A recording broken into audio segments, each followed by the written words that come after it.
2010. And that was an interesting incident. So he approached me saying, I would like to join you. And I did not have any additional funds for a student at that time. I said, well, let me see. I had another student at that time, and this is something that a student should never do. She ended up cheating in an exam. So I was told whether to keep him or not. I went to Dr. Singh and said, you make the decision, and I take your decision. So he took the decision, and we had to expel the student. That opened up the slot for Rahul to come in. And in retrospect, I am very glad it worked out this way. Rahul is one of the very productive students I have had at Feist. As you will see, he has done quite an extensive work on drug delivery with liposomes and polymer-based vesicles.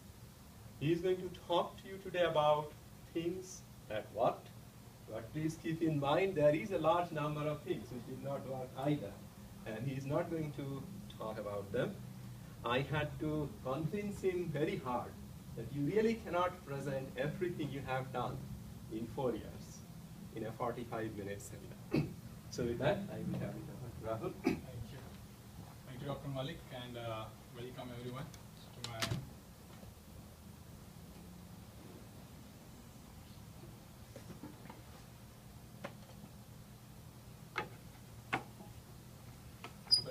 final defense. And as you know now, I was working with Dr. Sanku Malik since last 3.5 years, and during this period, I worked on a project titled Multifunction Nanoparticles, and we have developed and characterized these nanoparticles for their application in drug delivery and simultaneous ultrasound imaging. And that's why we term them as multifunctional nanoparticles.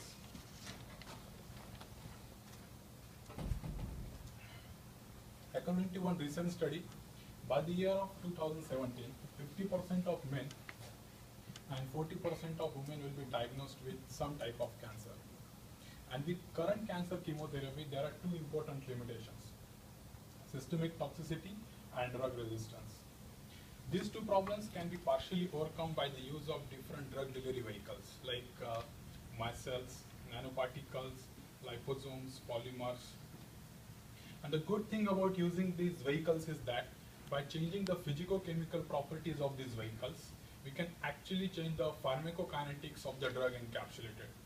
We can change the distribution and elimination pattern of the drugs to enhance the efficacy and minimize the side effects. And among these vehicles, the most popular ones are the bilayered vesicles because of their stability and their ability to carry both hydrophilic and hydrophobic drugs. And these bilayered vesicles can be liposomes and polymersomes. Liposomes are made up of lipids, whereas polymersomes are made up of polymers. They encapsulate hydrophilic drug inside the aqueous interior, whereas hydrophobic drug in their membrane. And the first nanoparticle or liposomal formulation to be approved by FDA was Doxil, which is a liposomal formulation of doxorubicin, which is a classic anti-cancer drug. Although Doxil has reduced the cardiotoxicity associated with the use of free doxorubicin, but at the same time it had limitations like it didn't have any release mechanism. Its release mechanism is not known. There were considerable side effects like thrombocytopenia, neutropenia, and most importantly hand and feet syndrome. And the release of the doxorubicin was always slow and hence low. These problems can be partially overcome by the use of passive and active targeting. Passive and active targeting helps the drug accumulate at the tumor site preferentially and taken up by the cancer cells preferentially.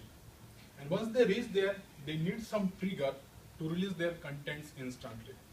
So we need to combine the targeting and the triggering strategies to have better use of these drug delivery vehicles like liposomes and nanoparticles.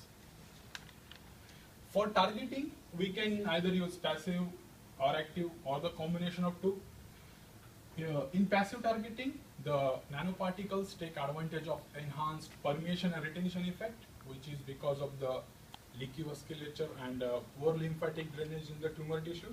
because of which the nanoparticles between this size get preferentially accumulated in the tumor tissue. And in active targeting, we put tumors tissue-specific antibodies and ligands on the surface of these particles so that their uptake gets enhanced.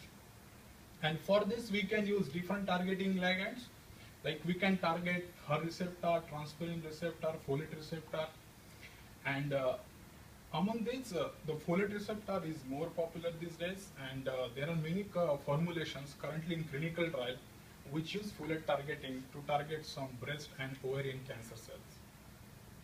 And I have also used in my project folate targeting to target these cancer cells. And for triggering strategies, the triggers can be either internal or external trigger. Internal triggers are the local triggers which are present at the tumor site, like oxidation, pH, enzyme, redox. And the external trigger can be temperature, ultrasound, light, magnetic field, which are outside the body. And here I am using ultrasound as a trigger to release the content from this nanoparticle. So I will give you a brief introduction about ultrasound. Sound, as we know, is a mechanical wave, and the frequency of the sound above 20 kilohertz is known as ultrasound, which is above the audible ranges of human beings.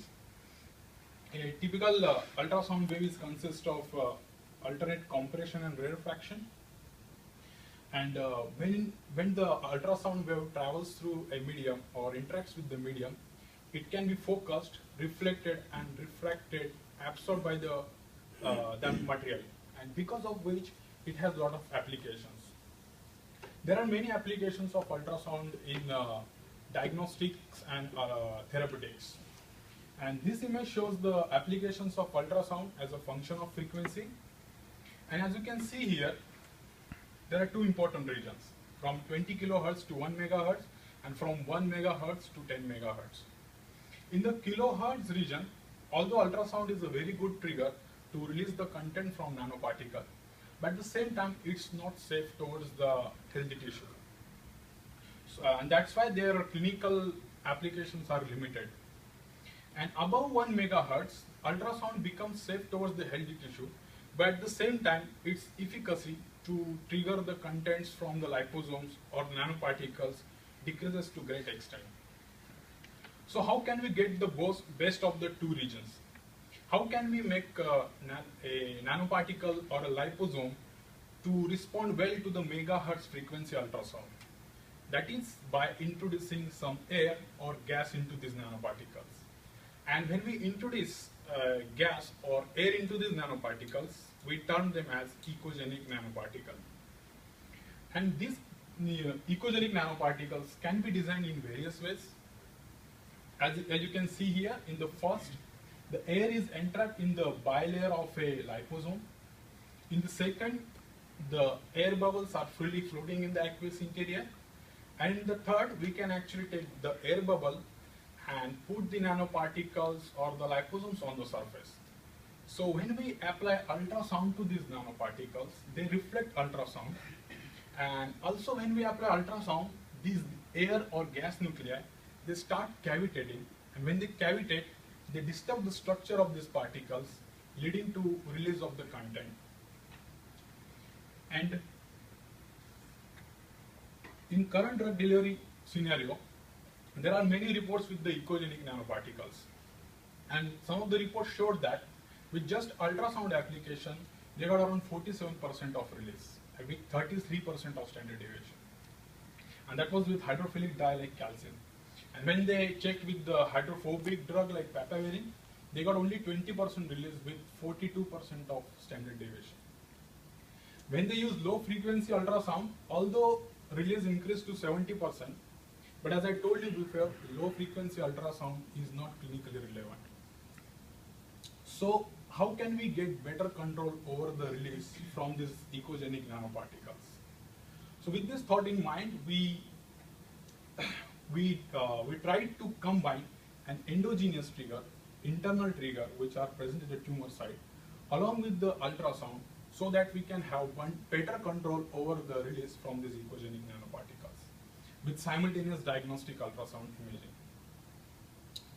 So the overall concept of this study is to prepare an echogenic drug carrier, which is encapsulating drug inside along with the air, so that and they become sensitive to either of the internal triggers along with the ultrasound to have a better release from these nanoparticles with simultaneous diagnostic ultrasound imaging. So moving on to the first chapter. In this chapter, we have used MMP9 enzyme as an internal trigger along with the ultrasound. And I will give you a brief introduction about MMP9. MMP9 is a member of proteolytic enzyme family, that is matrix metalloproteinase, and there are more than 28 members in this family, and they can virtually cleave all the components of extracellular matrix. They play very important in normal physiological processes like embryonic development, tissue remodeling, angiogenesis, wound healing. But at the same time, they also play an important role in disease conditions like cancer and atherosclerosis. And in these disease conditions, their level gets increased by 10 to 20 times as compared to the normal tissue. And in cancer, they are primarily responsible for invasion and metastasis, and in atherosclerosis, they are responsible for plaque rupture. So we are exploiting this characteristic increase in MMP9 enzyme at the tumor site to release our drug specifically at the tumor site. So with this, the concept is to prepare a echogenic nanoparticle which have air inside along with the drug and have a MMP9 cleavable peptide on the surface, so that when it comes in contact with the MMP9 along with the ultrasound, the MMP9 will cleave the peptide, will release the content with simultaneous ultrasound application, and we can have ultrasound imaging. So with this purpose, we started synthesizing our peptide. This is the sequence of our peptide, which has 4 GPO repeats, glycine, proline, and hydroxyproline. And these repeats are important for the triple helical nature of peptide and triple helical collagenomimetic structure that is important for the MMP9 cleavable peptides. And we conjugated this peptide to stearic acid. This stearic acid part goes into the membrane, and this peptide sticks out on the surface of the particles, and the MMP9 cleaves between glycine and isoleucine. We used the solid phase peptide synthesis for this, and the crude peptide was purified on HPLC, and the puke purity was checked with MALDI mass spectra. Then we checked the triple helicity of our peptide, and for that we use circular dichrosone spectroscopy. And as you can notice here, we observed negative peak at 198 and positive peak at 225 nanometer, indicating that our peptide was indeed triple helical. We also calculated RPN value and melting temperature of our peptide, which was very close to the natural human collagen, indicating that the major fraction of our peptide does exist in a triple helical conformation. After confirming that, we moved on with the preparation of nanoparticles, and for that we took POPC lipid as a major component and 31% our lipopeptide, and we used traditional freeze dry method to make them echogenic. And after preparing these nanoparticles, we characterized them for their size using dynamic light scattering method. And before lyophilization, the size was around 125 nanometer, and after lyophilization, it becomes 225 nanometer. We confirm our results with TEM images by taking TEM images. And as you can see, before lyophilization and after lyophilization. After lyophilization, the sample becomes more heterogeneous with overall increase in size of the nanoparticles. Then we did acoustic characterization to check the echogenicity of these nanoparticles. For that, we did a scattering experiment, and as you can see, compared to the control sample, the echogenic nanoparticles showed around 20 to 25 decibel of enhancement in fundamental response, around 10 to 15 decibel of enhancement in second harmonic response, indicating that the echogenic nanoparticles are indeed echogenic and trapping some air inside. We confirm our results with diagnostic ultrasound imaging. We took the ultrasound images of control nanoparticles and ecogenic nanoparticles. And as you can see, the wells were completely dark with the control sample. But when we added ecogenic nanoparticles, the wells started reflecting ultrasound. Then after confirming ecogenicity, we moved on with the MMP9 trigger relays. And for that, we incubated them with human recombinant MMP9 enzyme. And as you can see, with 1 micromolar concentration, we got around 20 to 25% release. And when we increase the concentration to 2 micromolar, we observe around 60 to 65% release. And we check the specificity of release. For that, we incubated these nanoparticles with other proteolytic enzymes like MMP7, MMP10, and trypsin. But we did not observe any significant release in presence of these enzymes. Then we checked the release with the ultrasound. And we applied ultrasound for different duration of time. And after 3 minutes of application, we observed around 20 to 25% release with the ultrasound trigger. And these release studies were carried out separately. We wanted to see the effect of the 2 triggers together. So for that purpose, we designed an experiment. We had 3 different setups. In the first setup, we added the MMP9 first. And after an hour, we applied the ultrasound. We observed around 71% release. In the second setup, we applied the ultrasound first, and then we added the MMP9. There we got less, around 65% of release. And in the third setup, where we applied these 2 triggers together, like added the MMP9 and immediately started applying ultrasound, we got very less, around 30% of release. These release studies were carried out with the human recombinant MMP9. Then we wanted to check with the cell-secreted MMP9. So we started growing different metastatic cancer cell lines like PANC1, HeLa, MCF7, PC3, 22RV1. And we took brain endothelial 3 cell line as a control cell line, which is non-cancerous and it does not secrete any MMP9 enzyme.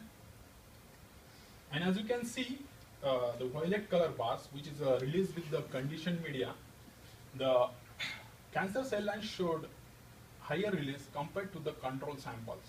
And when we applied ultrasound to these samples, the release was further got enhanced. So with this, summarizing the first chapter, we have successfully prepared MMP9 cleavable ecogenic nanoparticles, which showed around 20 decibel of enhancement in scattering response. We observed around 65% release with 2 micromolar of MMP9, and we observed around 10 to 15% of enhancement with ultrasound application, and with conditioned media along with the ultrasound, we observed around 40 to 80% of release. Then moving on to the second chapter. In the first chapter, we wanted our drug to be released in extracellular matrix.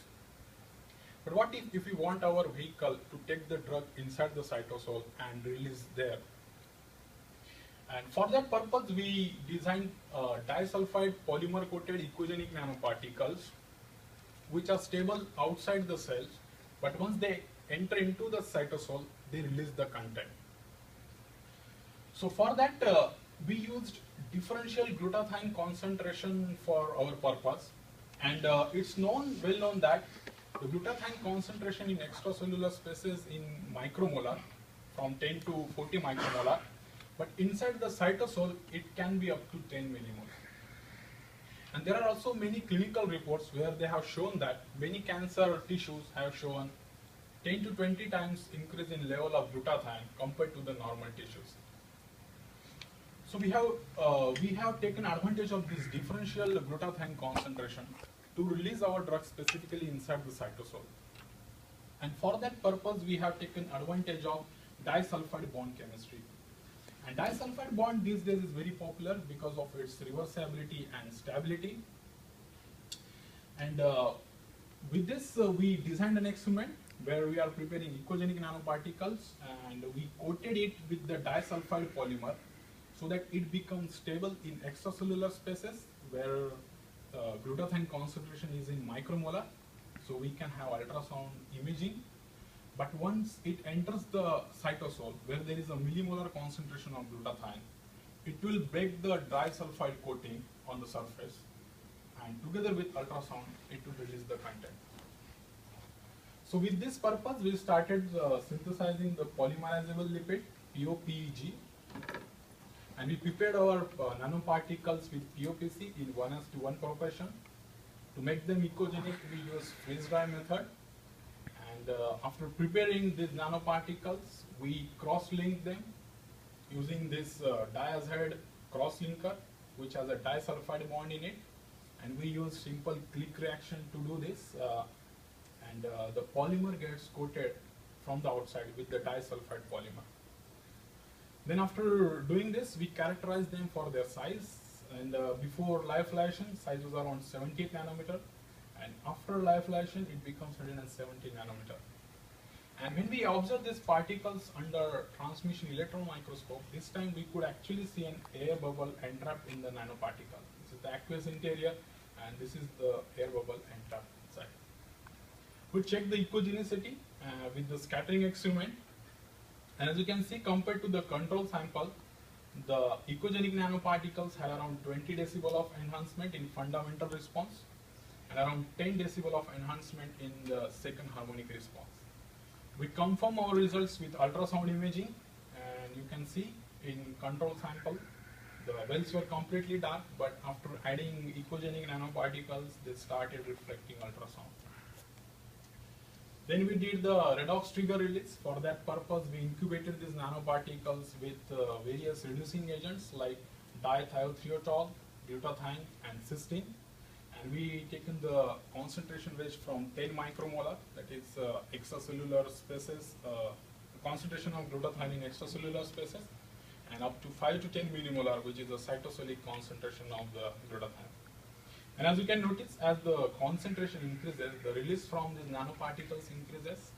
With 10 micromolar, we observed less than 5% release, but with 5 to 10 millimolar, we observed around 80 to 90% of release. And this is because, like, when we put these nanoparticles into glutathione or the reducing agents, they break the polymer, which disturbs the structures and releases the content. So to confirm this, we did AFM imaging, and we observed these particles before and after treatment with glutathione. And as you can see, before treatment, the nanoparticles were round and nice spherical shape. But after treatment with the glutathione, their structures get completely destroyed when the disulfide bonds get cleaved.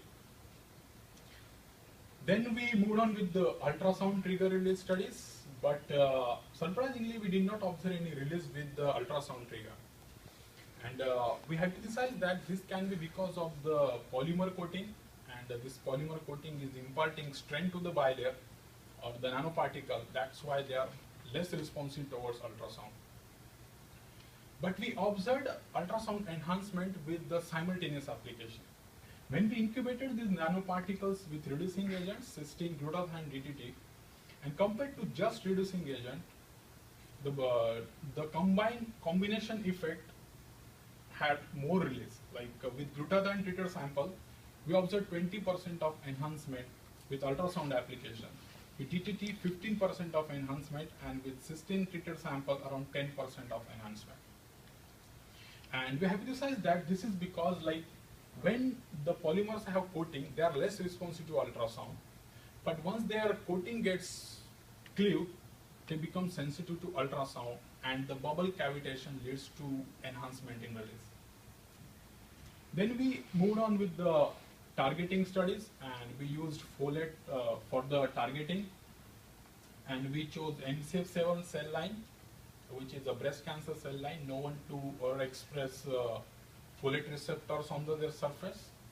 And we incubated our nanoparticles with these cell lines, and as you can see, after 20 minutes of incubation, compared to the non-targeted nanoparticle, the targeted particles have higher uptake.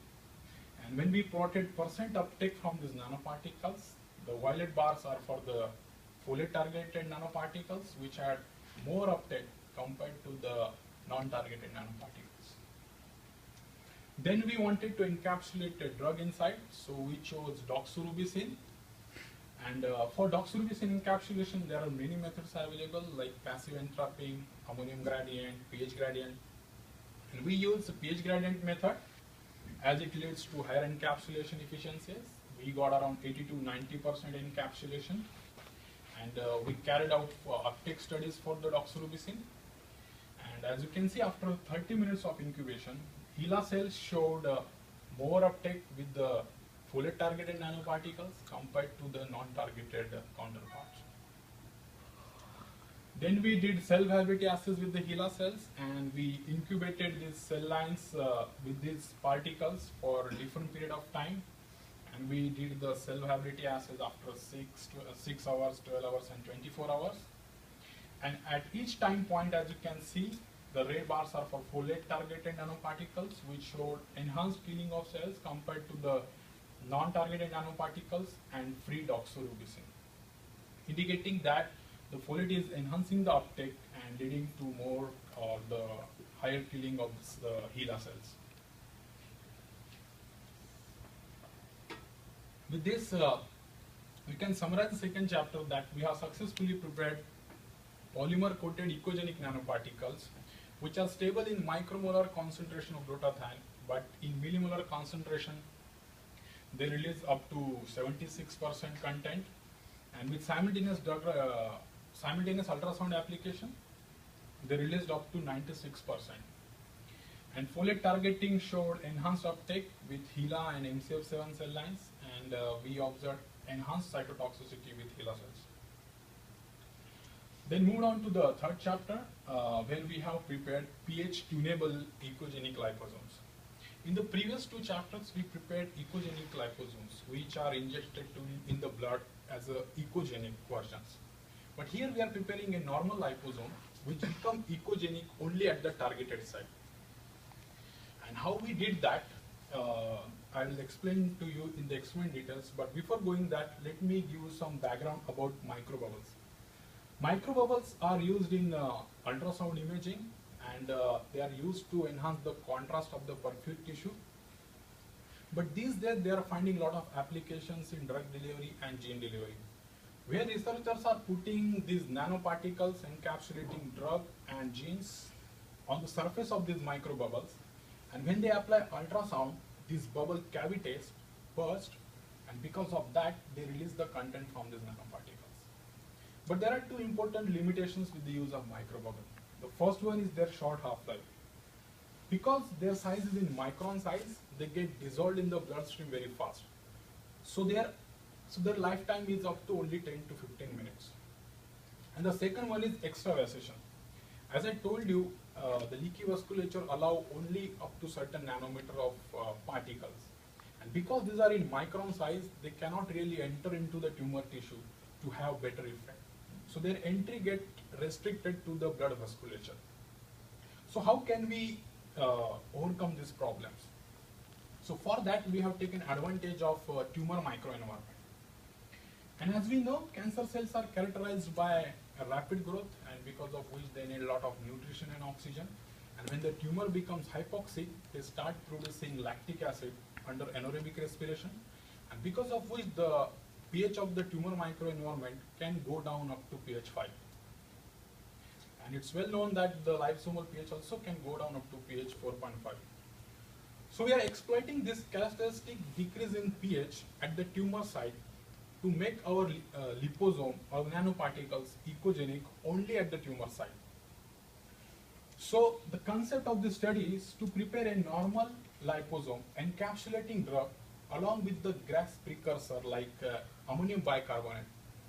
So when we inject this nanoparticle into the blood, because of the passive and active targeting, it will reach the tumor microenvironment and it will come in contact with a lot of H+ ions. And when these H+ ions will travel across the membrane, come into the aqueous interior, they will combine with the bicarbonate inside to produce carbon dioxide bubble and water.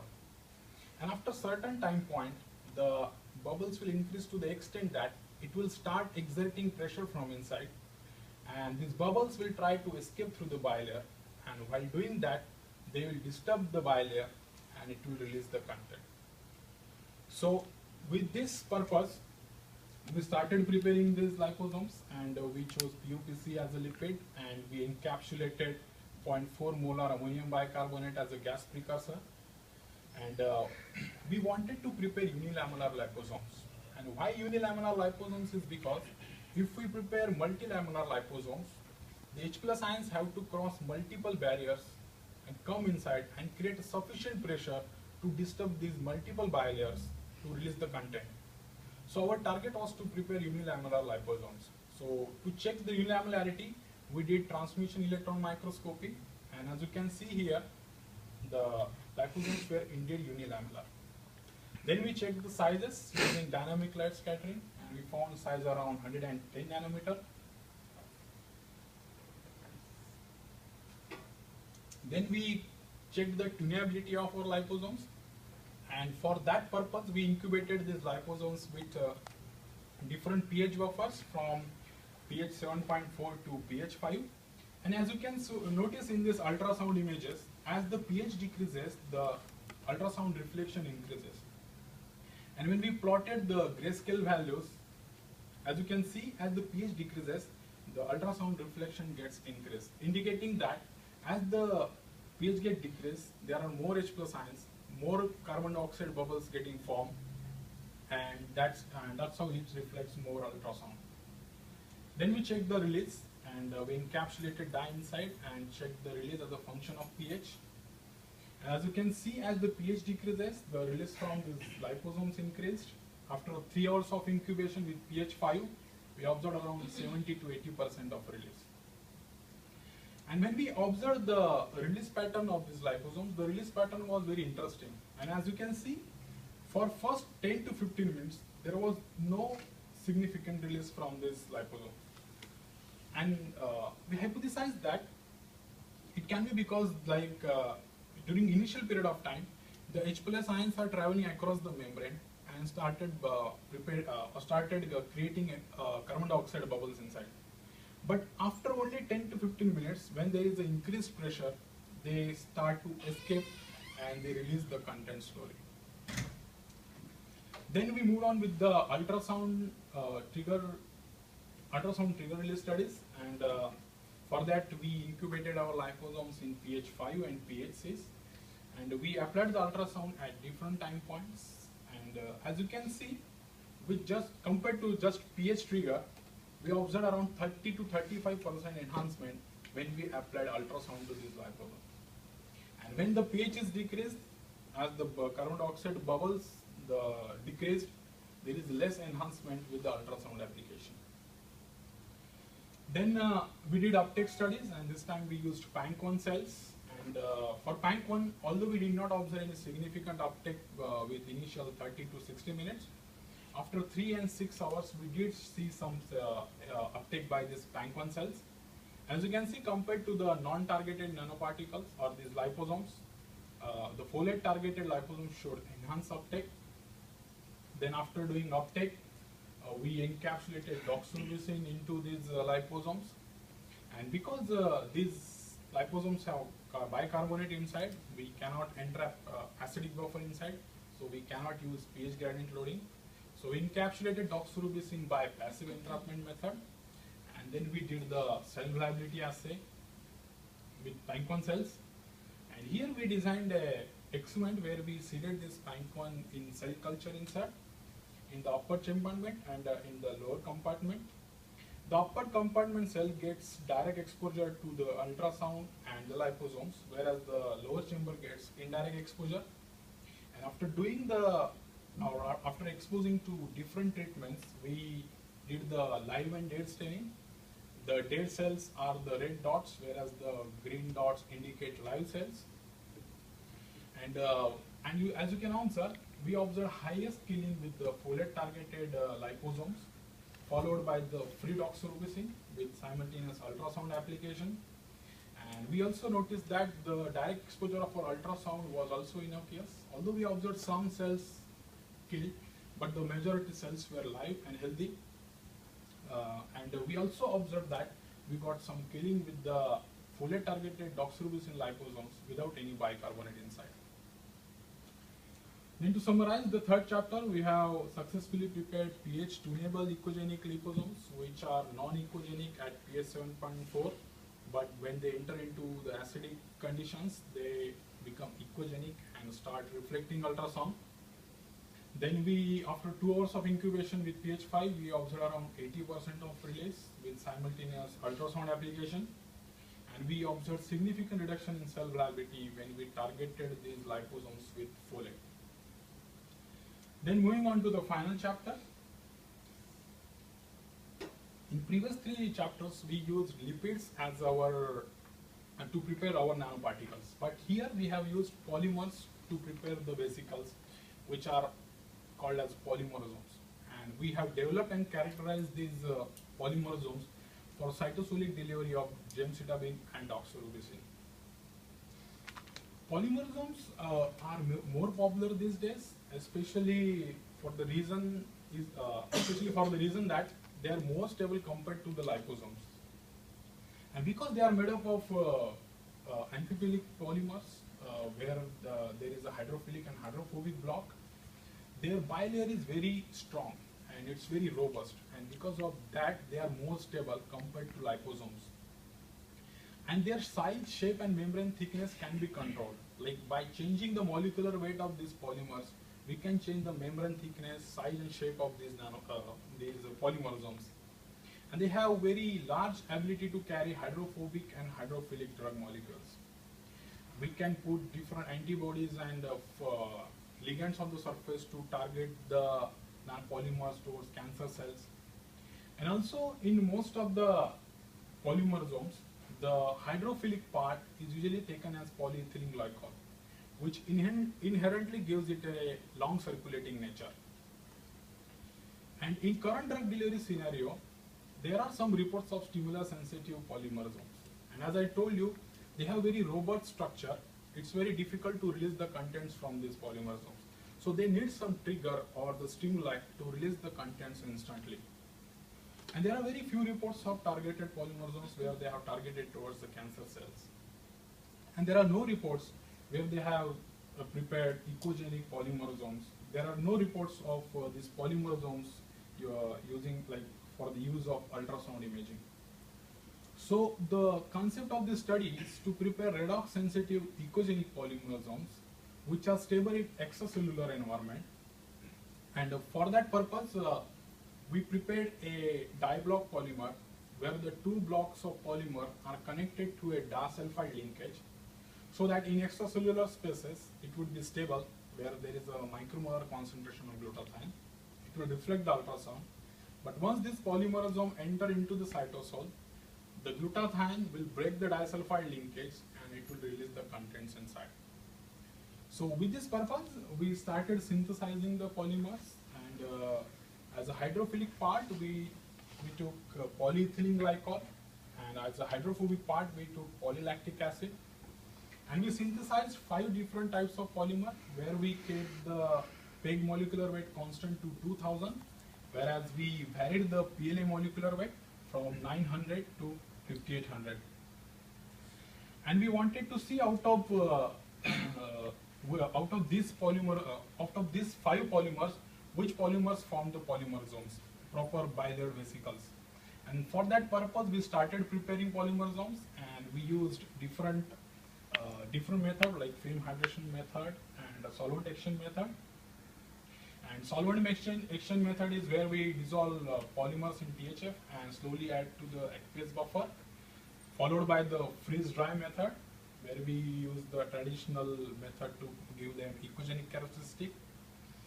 And after that, we observe them under transmission electron microscopy. And as you can see, all 5 different polymers show different structures. Like in the first polymer, where PLA was 900, the structures were very small, micelle-like structures with sizes around 50 to 60 nanometer. And when PLA was 1700, most of the polymers were in the form of worm-like structure, micelles-like structures, long micelles. And in third, although we observed some vesicles formed, but the majority fraction were in the form of worm and micelle-like structures. Only in case of P4 and P5 polymorphisms, where PLA was 3600 and 5800, we observed most of the fraction in the form of bilayered vesicles, with size around 150 to 200 nanometer. So we carried out physical characterization with these polymorphisms only, and we did the size distribution analysis by dynamic light scattering method. As you can see, P4 polymorphisms were around 157 nanometer, and P5 were bigger one. The size was around 200 nanometer. Then we did the acoustic characterization. We checked their echogenicity with diagnostic ultrasound imaging. And compared to control, as you can see, the control sample were dark. The echogenic polymorphism showed enhanced reflection of ultrasound. And when we plotted the mean gray and maximum grayscale value, we observed that the P5 polymorphisms were more echogenic compared to the P4 polymorphisms. To confirm these results, we did a scattering experiment. And in scattering experiment also we observed that the subharmonic and second harmonic peaks were completely absent in P4 polymorphisms, which were there in P5 polymorphisms, indicating that the P5 polymorphisms were more echogenic compared to the P4 polymorphisms. Then we did the redox trigger release, and as you can see, with 50 micromolar of concentration, we observed less than 5% of release. But when the concentration of glutathione or the reducing agents increased to 5 millimolar, they release up to 80% of release. Then we did ultrasound trigger release, and with ultrasound we did not observe any release from these polymorphisms. We increased the time of exposure, we changed the frequency, we increased the power, we used the simultaneous heat also, but in any case we did not observe any significant release or the repeatable release. We also checked the simultaneous application of these two triggers, ultrasound and reducing agent, but there also we did not observe any significant enhancement with ultrasound application. Then we moved on with the drug encapsulation, and for that we chose gemcitabine and doxorubicin combination. Gemcitabine is a classic anti-cancer drug which is used to treat pancreatic and breast cancer cells. And with its current use, there are three important limitations: systemic toxicity, its short half-life, and requirement of this particular receptor which is absent in 65% of patients. So gemcitabine needs to be taken inside the cytosol where it is more effective. And currently there are many clinical trials going which are showing that the combination of this gemcitabine with doxorubicin is showing some encouraging results, and it's showing improved efficacy. But because they are using free gemcitabine, they still have some limitations like their systemic toxicity and short half-life. So there are no reports currently where these two drugs are combined in a single drug delivery vehicle like liposome or polymorphism. So we entrap these two drugs together in our polymorphism. And for that purpose we used passive entrapment method and active entrapment. With passive entrapment, we got around 43% of entrapment with gemcitabine and around 13% for doxorubicin. With pH gradient method, we observed around 40 to 45% entrapment with gemcitabine, and with doxorubicin around 27% of entrapment. Then we did the uptake studies. We used folate targeting with MCF7, and as you can see, after 60 minutes of incubation, compared to the free and non-targeted versions, the folate targeted version showed higher uptake. We repeated these studies with PANC1 cells also, and we plotted the red fluorescence on the graph. And as you can see, after 30 minutes of incubation, there was no significant difference in the targeted, non-targeted and free drugs. But after 60 minutes, we observed higher uptake with the folate targeted polymorphisms compared to the non-targeted and free drug versions. Then we moved on with the cell viability assay, and we did cell viability assay with both MCF7 and PANC1 cells. We got significant results with MCF7 cell lines. And as you can see, after 48 hours of incubation, we got higher killing with the folate targeted polymorphisms compared to the non-targeted polymorphisms and the free gemcitabine and doxorubicin combination. Then we did the 3D spheroid studies, and we prepared MCF7 3D spheroids, and for that we used liquid overlay method where we used agarose, and on which we seared the cells, we centrifuged it, and and it kept it inside the incubator undisturbed for at least 3 days. And after each 3 days, we checked the growth of the spheroids. And after 9 days, we treated them with the targeted, non-targeted, and free gemcitabine. And after treatment, we observed their growth up to 21 days. We observed that with P5 polymorphisms, targeted P5 polymorphisms, there was a significant decrease in growth of these spheroids compared to the non-targeted and free doxorubicin and gemcitabine combination. Whereas in P4, we did not observe any significant difference. So with this, summarizing the final chapter, we have successfully prepared ecogenic polymorphisms, whereas P5 polymorphisms were more ecogenic compared to the P4 polymorphisms. Although we did not observe any release with the ultrasound, but with 5 millimolar of glutathione, we observed around 80% release. And with folate targeting, we could see that there was a significant improvement in uptake, and we observed that there is a significant reduction in growth of MCF7 3D spheroids with folate targeted polymorphisms. So with this, I complete my seminar, final defense seminar, and these are the list of publications from this project and to which I contributed. And these are the list of presentations which I did during all these years in various conferences and meetings. And finally, I would like to acknowledge the funding agencies, NIH and NSF, for funding these projects. And I would like to thank Dr. Malik, my advisor, for guiding me and supporting me and believing in me. And he never pushed me to work, and he always encouraged me to work harder by putting me on various interesting and challenging projects. And then Dr. Singh, our department chair, for believing me and allowing me to work in this department. When I came here, the circumstances were unusual, but he supported me at that time, and that really helped. And I think I did a good job, and I hope he also thinks that way. Then Dr. Stephen Vetter for his inputs in my plenary proposal, that really helped. Then Dr. Katie Rendell for agreeing me on my committee on the movement's notice. Then Dr. Manas Saldar, who synthesized the polymers and polymerizable lipids, and also his guidance throughout these days. Then Dr. Sarkar, our collaborators with this project, they did scattering experiments for us. Then Dr. Srivastava, who provided us with the MMP9. Then Dr. Kara Gange from NDSU, she provided us with the diagnostic ultrasound imaging.